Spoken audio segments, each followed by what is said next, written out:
There is a name that old maps keep whispering. Not once, not in one strange corner, not as a tiny forgotten tribe. Again and again, across centuries, across European atlases, across the blank interior of Asia, one word appears like a warning.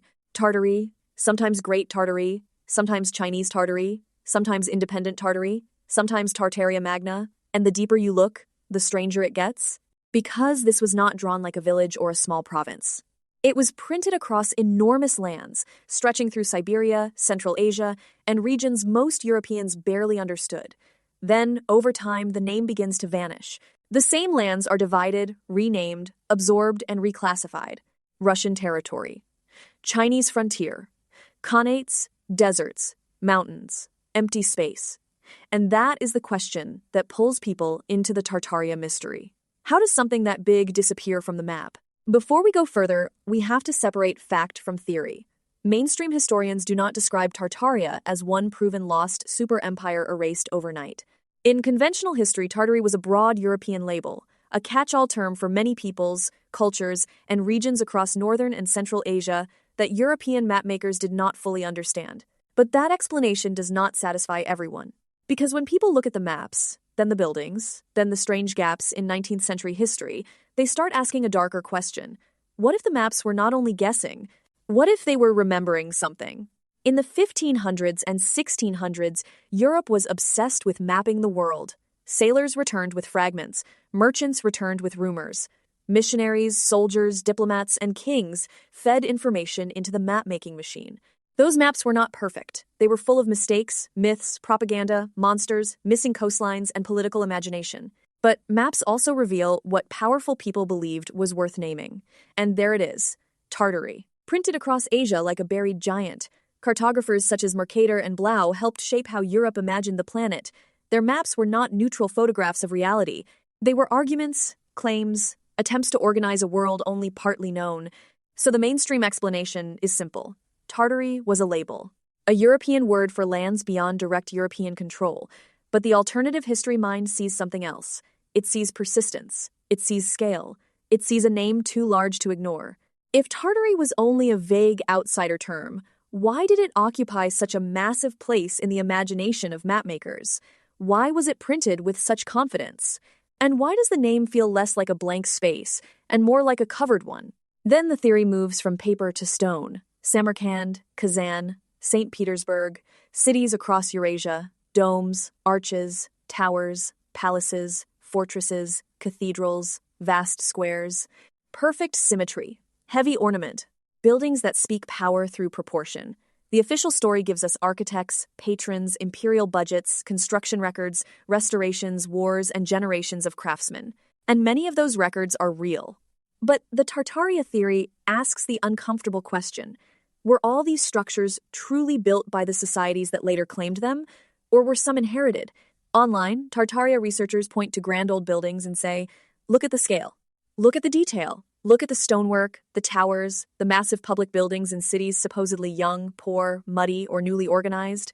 Why do some 19th century cities look as if they arrived fully formed? Why do certain railway stations, museums, courthouses, cathedrals, and palaces feel older than the plaque on the wall? Mainstream history answers with industrial labor, imperial wealth, classical influence, skilled artisans, and a culture that valued ornament far more than we do today. But the alternative answer is darker. Maybe some buildings were not built when we were told. Maybe some were reclaimed after a reset. Maybe the winners walked into the ruins and wrote their names on the walls. This is where Tartaria stops being only a map theory. It becomes a theory of memory. Because if you wanted to erase a civilization, the easiest things to destroy would be documents, flags, schools, languages, archives, dynasties, and families. But stone is stubborn. Foundations remain, roads remain, basements remain, towers remain. So, maybe, the theory says, you would not need to destroy every building. You would only need to change the story of who built them. Suddenly, ordinary architecture becomes evidence in the eyes of the believer. A courthouse becomes a surviving temple. A train station becomes an energy hub. A buried window becomes a clue. A dome becomes a machine. A city becomes a crime scene. And then comes the mud flood. This is one of the most famous and most controversial branches of the Tartaria theory. People point to old buildings where lower floors appear partly underground, windows at street level, doors that lead downward, basement rooms with full arches, finished brickwork, and decorative trim. To believers, it looks like the old world was buried, not metaphorically, literally.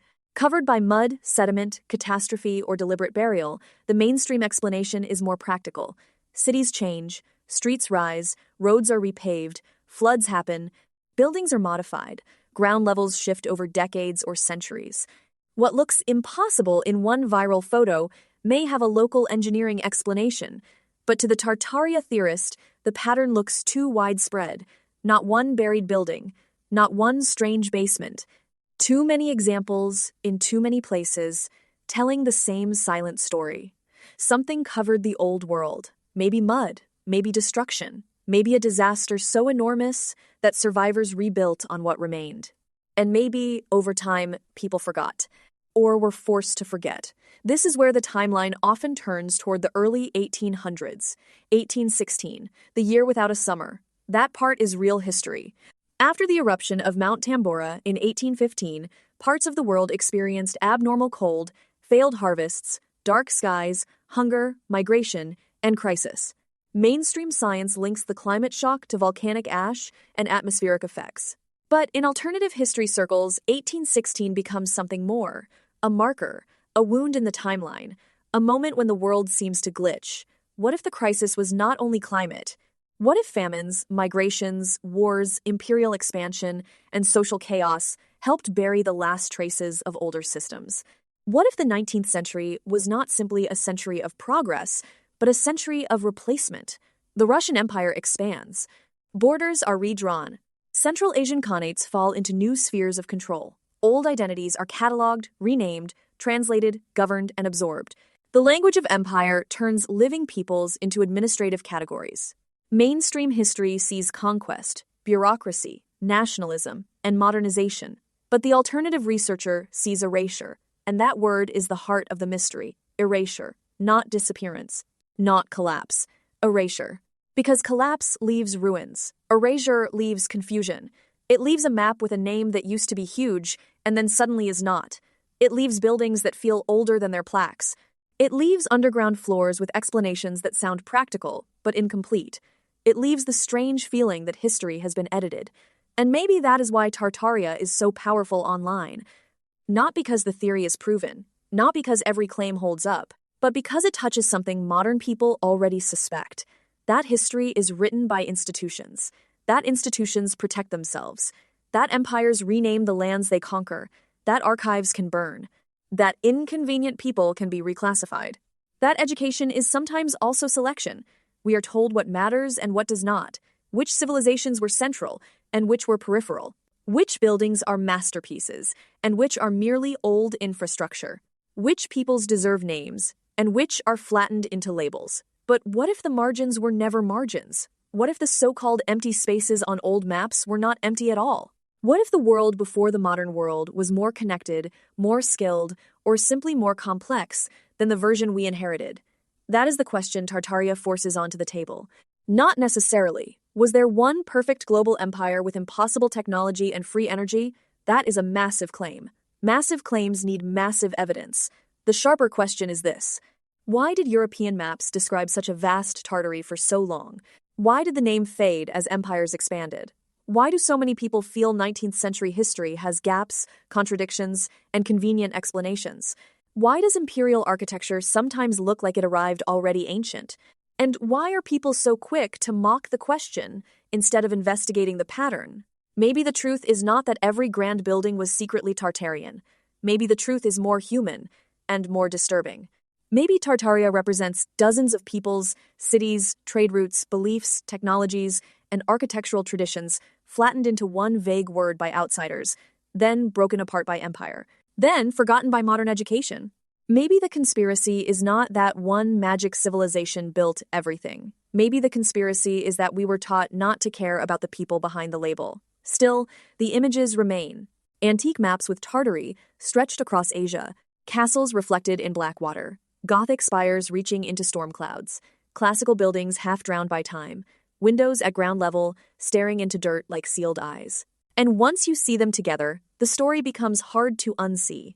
A name on a map, a city under a city, a cathedral that feels too precise, a palace nobody can explain in a way that satisfies the imagination.